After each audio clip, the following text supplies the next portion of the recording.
Good morning, good afternoon, good evening, wherever you are in the world. Thank you for joining me for this week's edition of the SMIE Consulting Midweek Roundup.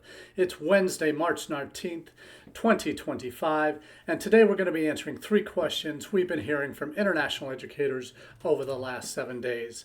And what a tumultuous 7 days it's been.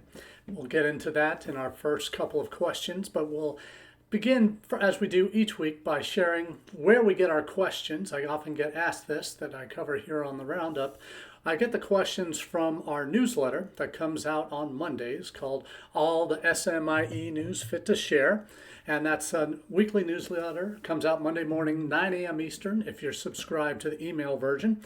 And you can do that at our website at or actually just smieconsulting.org/subscribe. You can fill out your details under the subscribe link and get it emailed to your inbox every Monday morning at 9 a.m. Eastern.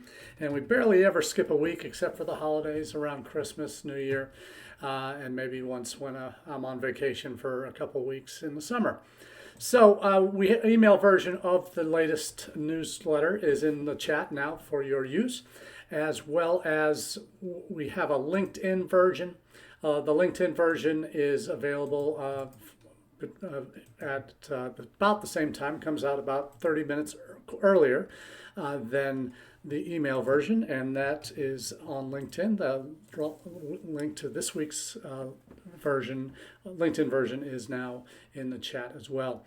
But now I'm very humbled and proud to say that at the same time. Can you be humble and proud at the same time? Well, anyway, I'm very humbled that over now, between those two versions, the email and the LinkedIn version, we have over 2,400 subscribers that are getting our newsletter content each Monday morning delivered to them for their international edification. And those topics we cover in the newsletter, there's a few different sections. Social media section that covers anything really digital online, social media platforms, obviously, online tools, new white papers, digital reports, blogs, any upcoming webinars, those will be covered. AI topics, those will be covered in that social media section. Then we have big picture issues of what's happening in the U.S. today, news stories that are coming out that impact what we do in international education. Then a solutions central area where we talk about some potential solutions in that different institutions or countries are trying.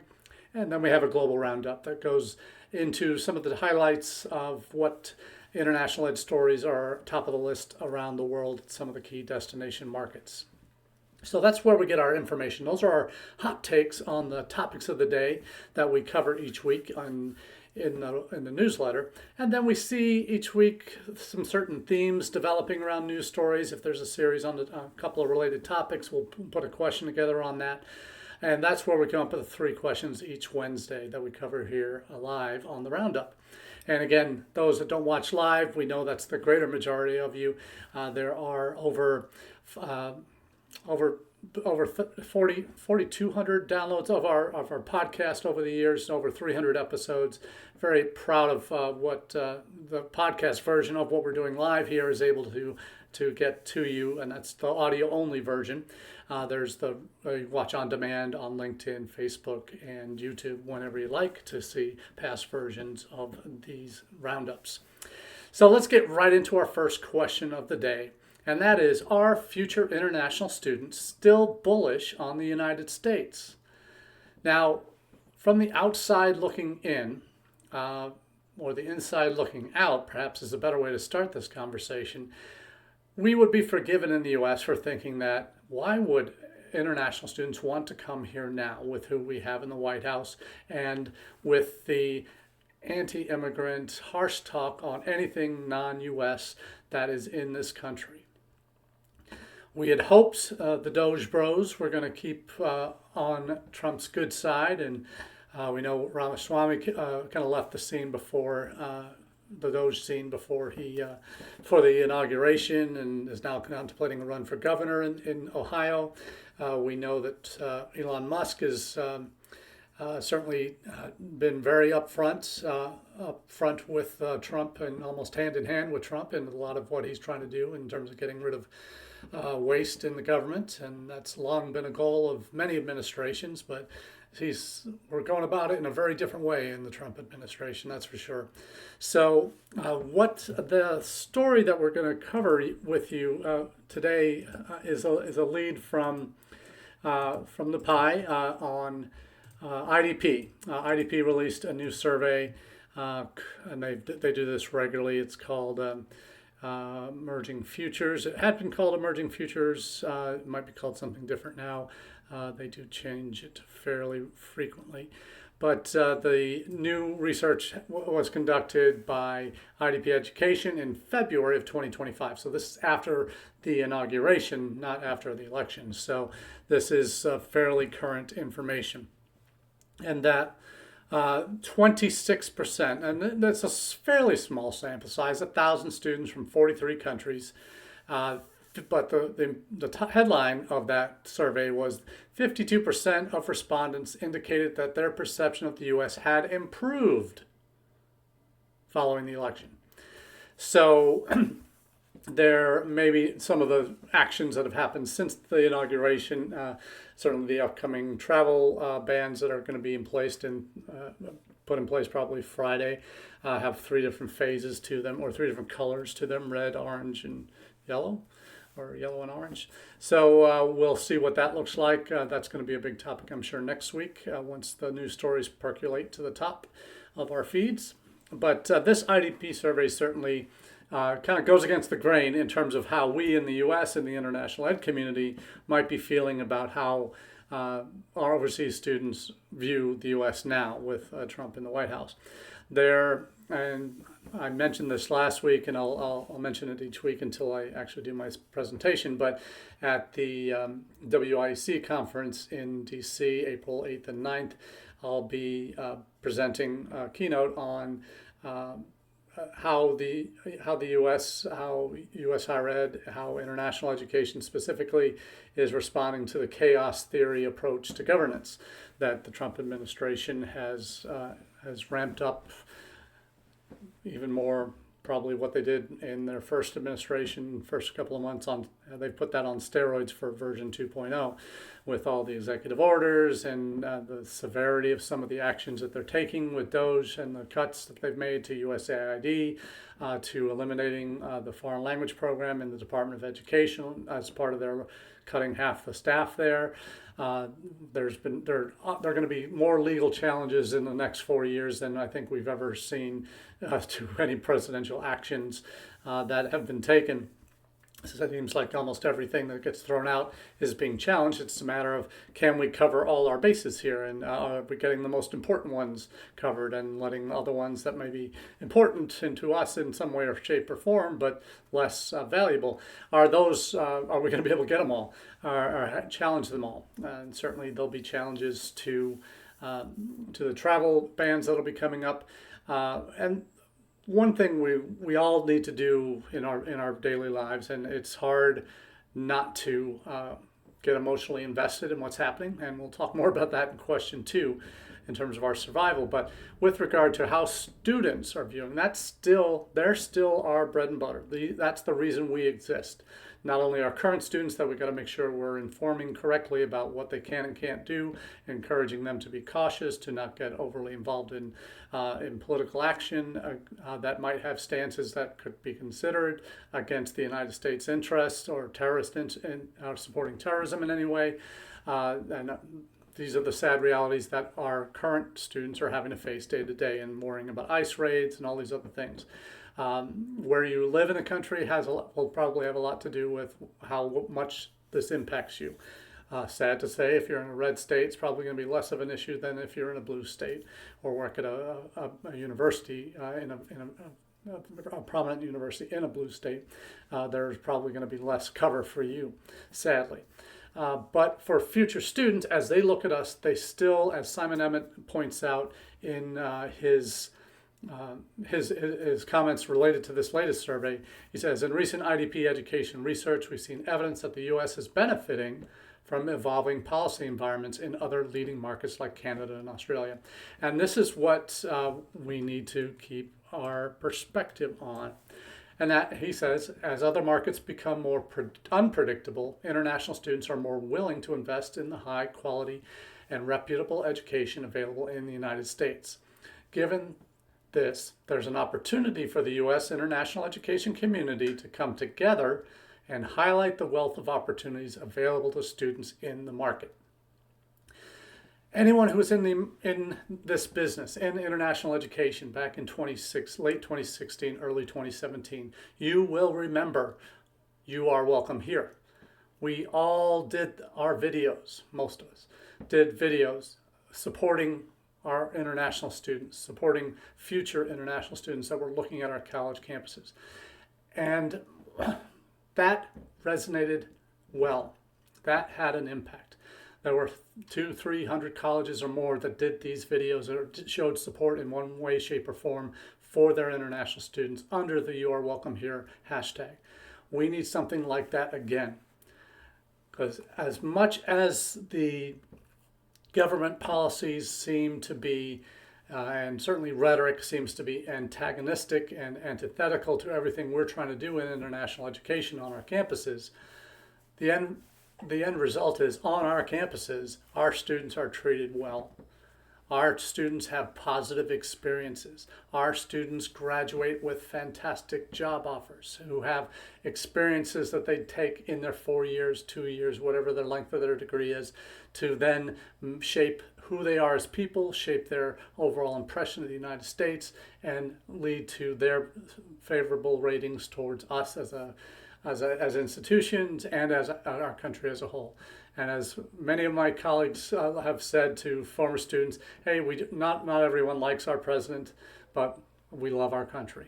And we love our country for what it can do for students from abroad, myself included. I was a former international student, came when I was 5 years old. I was an L2, intercompany transfer dependent, so I was in kindergarten, first grade. But I went through that whole immigrant journey. I was an international student, though, when I started. But this country is founded on the immigrants who have come to us and has made us the strong country we are. We've gotten away from a lot of the respect for that in the past few years, but we can't lose hold of that which makes us great. And that's why I think international students, when they only see the outside, the top level stuff, they don't see the chaos that's going on day to day in the government, sometimes in our government affairs offices on our campuses, sometimes with ICE office communications with our international offices. There's all of that that's going on, but we got to step back and maintain perspective in terms of understanding what's going on the bigger picture and being able to still sell who we are as a campus, as an institution, as as a country, and in terms of the opportunities that are available currently for international students. So the results show that international students are, by and large, still overwhelming majority, not overwhelming, the majority are still thinking favorably about the United States. Now, that's not universal. There are, that's just 52% indicated their perception has improved. It doesn't say how much was the same. I'm going to do some quick math here. So it does say 52% indicated perception of the U.S. has improved after the election. 26% reported it had declined. So that's not unlike some of the pre-election surveys we were seeing on who would overall who would be more favorable towards the U.S. if Trump won. We look at, so that's 52%. 26%, that's 78%, so 22% were unchanged. So 22%, 74%, almost 3/4, had exactly the same or better views of the United States after the elections. So, and that again, the study was done in February after inauguration. So there is some positive lights here. The one negative on this that you see was only 27% of Chinese students reported an improved perception. We don't see how many stayed the same or how many declined. It just said only 27% saw an improved perception. So that's was always going to be a trouble spot between India, or between China and the U.S. anyway. So not a real big surprise with that one. But I do want to share that story in the chat as well, so you have that for reference as we're going along here. So that's the first question of the day. The second one is where it's going to get personal here. It's going to get really personal.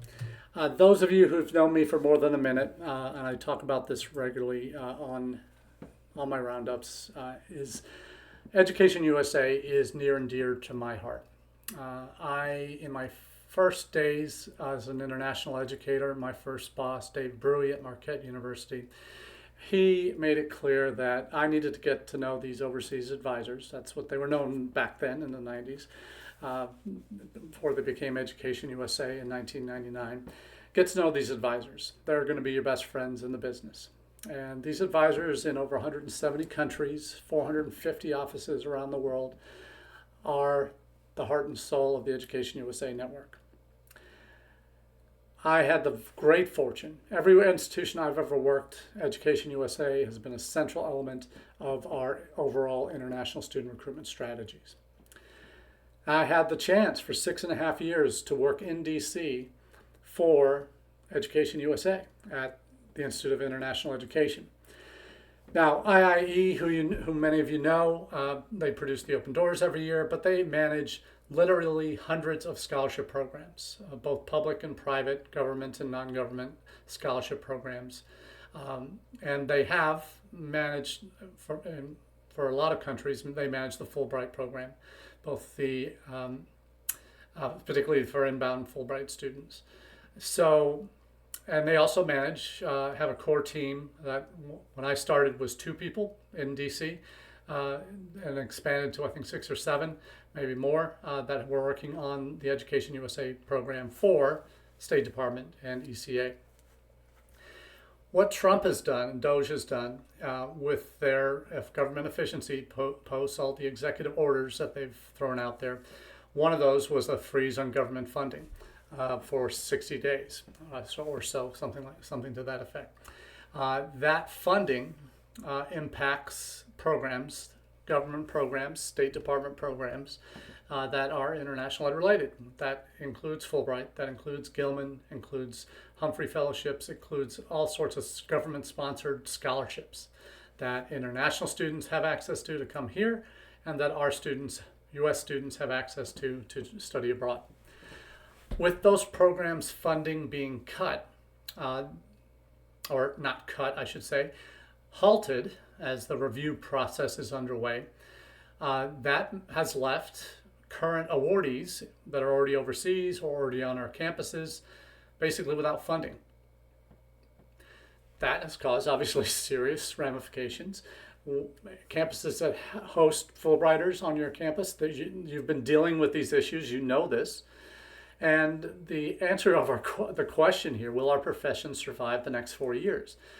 The mental state of most of us in our field has been challenged significantly in the last few weeks since the election, and the actions that have come post inauguration have certainly justified our fears in a large extent because of the impact that it is having on those we care about.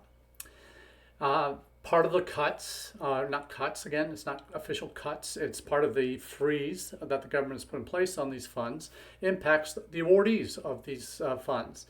And IIE, managing all these programs, gets funding from state to run Fulbright, to do Open Doors, to run Education USA programming in the US, coordinating activities with the REACs. The IIE folks in DC are also the employers for all the REACs, the 13, 14 REACs around the world. So their activities are being curtailed because IIE does not have the funds, because the tap has been turned off by the government to run those programs that they've been commissioned with or have signed contracts with. The hope is that after this review period is done, those funds will be restored and released, because they are ultra valuable programs that to U.S. public diplomacy, how we're viewed overseas, opportunities that students have to come here, opportunities for our students to go abroad and do life-changing work. If that ever was to get cut, I know, or eliminated, I know there would be significant consequences in our industry. not only to the folks that I've worked with at Education USA in DC, many of which I know, that have been furloughed, to the REACs out in the field whose activities are being curtailed, to the longer term impact of what could happen next. That's always, we go to our worst fears, right? So with Education USA, how dare you, to the government? That is my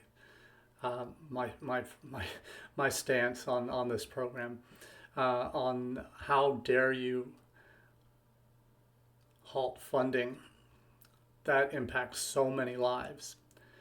Now, that being said, the advisors on the ground are employed locally by the embassies, by Fulbright commissions, by local universities. They often wear many other hats, and advisor is just one of many hats they wear. So their jobs right now aren't necessarily in jeopardy, but those that manage the Education USA network writ large through IIE, their jobs are in jeopardy right now. Many have been furloughed. All but 2 in the DC office have been furloughed.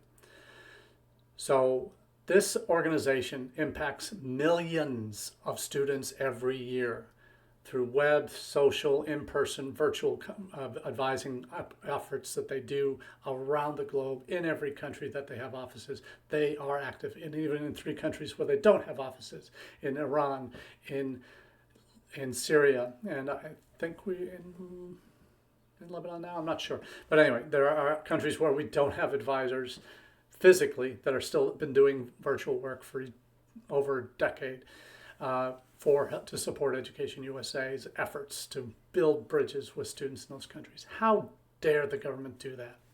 Yes, it's a small program in a much larger budget that is inconsequential financially to what DOGE is trying to do with the government. We know that USAID had been halted. All activities have been halted, and staff have been all let go. There have been thankfully successful court challenges to reinstate staff in DC. But there's still the question of the funding that's been sent overseas in the past, and evaluating whether that's fallen into the wrong hands. And yes, there is corruption in how those dollars have been used over the years, no doubt, because of some of the places it went. They have unbelievably bad records of corruption and misuse of funds. So there's no doubt that funds have been misused, and should they still be misused in the future? Obviously not. But it's a very heavy-handed way to go about identifying the problem countries, the problem areas, and making the cuts accordingly, rather than ending careers for dozens of individuals that have worked and put their heart and soul into USAID for decades. So will our profession survive? We've seen attacks to the attack or the removal of former, and this is another thing, former international student who got permanent residency at Columbia, former grad student, is now no longer a student there, but he was still an activist on and around campus. So his deportation is causing a lot of concern. But we talked about this last week, about free speech and limits of free speech, and where do lines get drawn, and should international students, new international students, any current international students, if there are future protests on our campuses, would the recommendation of the international office be to, yes, go ahead, get involved, whatever you want? Of course it won't. We should not be putting our students in a situation where they could potentially be removed. And the talk about using AI to identify those that were involved in protests over the last year and a half, since October 7th, 23.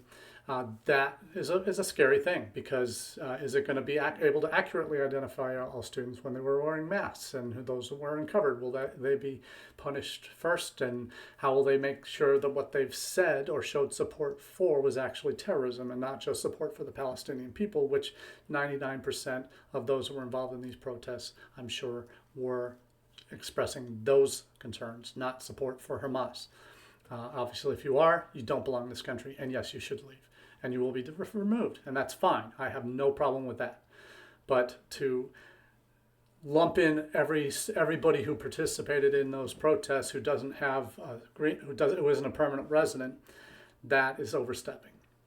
because you have no proof that what they're actually saying and doing is supporting Hamas.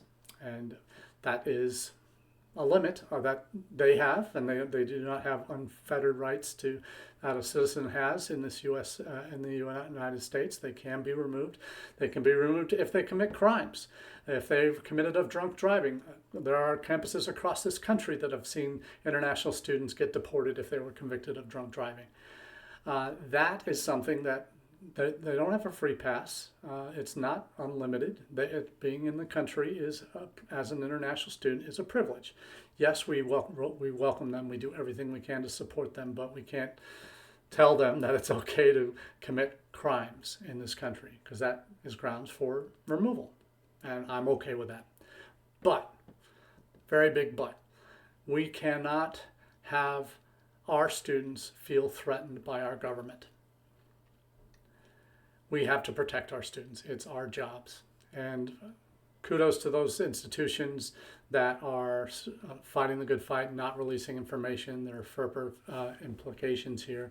Obviously, there are privacy rights that they do have, that students have, regardless of status. And that is something that affects our DACA students, it affects our international students, but it's the impressions that we get. But I always talk about this in my 6 Ps, and the first P is perspective. 6 Ps of strategic international enrollment management.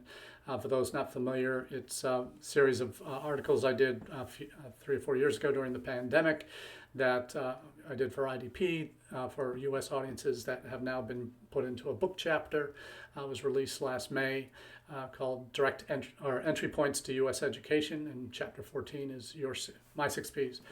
And the first P is of strategic international enrollment management is perspective.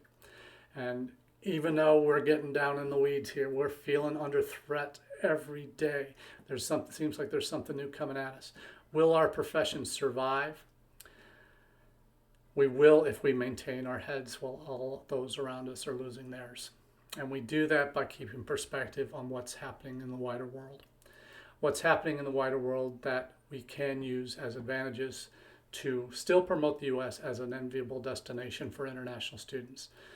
You know, it's not going to be the enviable destination for those that want to come and protest against the government policy in Palestine, in Gaza. It's not going to be a place where you can come and break laws and do that without fear of consequence. That's not who we are as a nation. We're a nation of laws. And when those laws are violated, there are consequences. And if you're an international student, the consequences are you can be removed if you break the law and are convicted. So we need to keep that focus. We need to keep that perspective on how we're being viewed by students overseas. And in certain markets, we know that there's going to be a rebound coming in India, maybe not this fall, but for spring of 26. They're expecting a strong rebound from the student market there. We know in certain markets there are still pockets in China. Our next question is, do we in the West really understand China's goals? One of the goals that they have is expansion, expansion, expansion. They are expanding their push for consumer purchases in China. They're expanding their push amongst educational institutions to develop more partnerships. They're expanding the number of students that are coming on scholarships through their Belt and Road initiatives. All of that is part of what China's doing. And part of that, those partnerships can still involve the U.S. Despite the antagonism between China and the U.S. in recent years, those academic partnerships can still survive. And every one of us that reposts or shames, I won't say reposts, gives oxygen to the Republican bill in the House about banning student visas issuance to students in China. Don't give it the oxygen. It's not going to get passed. It's not going to become law. The more we feed into it, the more we rile up our students, the more we rile up ourselves. We need to focus on the bigger picture. Things like that will never pass. There may be other restrictions put in place. We know that there's the list of 43 countries or so that are going to be in this red, yellow, orange listing because they don't have procedures in place to share information about their citizens with us in terms of criminal records for those that were applying for visas. So that's why this system is in place. It's a much broader list. There are a couple, 3, 4, 5 countries on that list that are concerning for international educators. There were exemptions carved out in the first ones for 8 years ago. There may well be for this one as well. But we know it's the overall impression, and the overall impression is the government is not welcoming visitors from these countries. The challenge is we have to interpret that. And the reasoning for that is those countries aren't sharing adequate data with us on their citizens who are applying for visas to our country. That's why that we're potentially restricting access for visas for those individuals that might be coming to the United States. So, will our profession survive? A couple questions wrapped up in one here. It will if we keep our heads about us.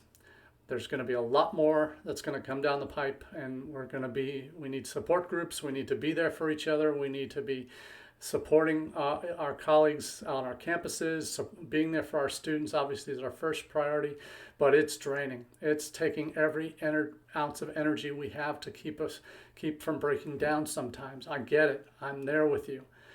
But we have to keep our eyes on the bigger prize, and that is the students that are coming and our job and our responsibility to serve them well to the best of our ability. Now, the final question I'll just touch on very quickly, and that is related to China and what they're doing. China is, we've talked often on this channel about China's Belt and Road Initiative and what that means. I don't think a lot of us might be familiar with what it is, but the extent to which it impacts their higher ed structure and the knock-on effects on their soft power influence, it's their equivalent of the Belt and Road, their equivalent of USAID, but on steroids. They've spent trillions in the last decade, 2 decades on the Belt and Road Initiative through scholarships, through investment projects that where they basically build infrastructure sites in various countries, ports, airports, train lines, buildings of whatever sort for different countries, and then they charge a reasonable loan, or the countries don't get them for free. They owe the Chinese government or the contractors that are building these facilities. Now some of those loans are coming due, and there's a lot of African countries that aren't too happy with having to make all these repayments, and it's adding up, and they're having to make some very tough decisions as well. But China always has a plan, whereas even Trump said this the other day. We plan for a quarter in advance. China plans for 5 to 10 years in advance, at least. So there's some articles here this week they'll be sharing in the chat about what they've done with Belt and Road Initiative, what they're doing with their new partnership initiatives that the government is encouraging their institutions to take advantage of, and then we're worrying about very simple things that. In terms of what we're doing for the next quarter or the next intake. Whereas in China, they're planning multiple years, 5, 10, 15, 20 years ahead to achieve their national goals. Something to be learned and perspective again on what that means for us in the West. But that's all we have for you this week on the Roundup. Thank you for listening to me. Thank you for bearing with me as we go through some really tough conversations, but the challenge will be to maintain a level head and to not lose faith in why you do what you do, and hopefully you do have a faith that you believe in, and that can be a rock and some solace for you in these tough times. But there will be brighter days, and that's something we all know is coming. So until next week, we wish you the very best. Until then, thank you for listening.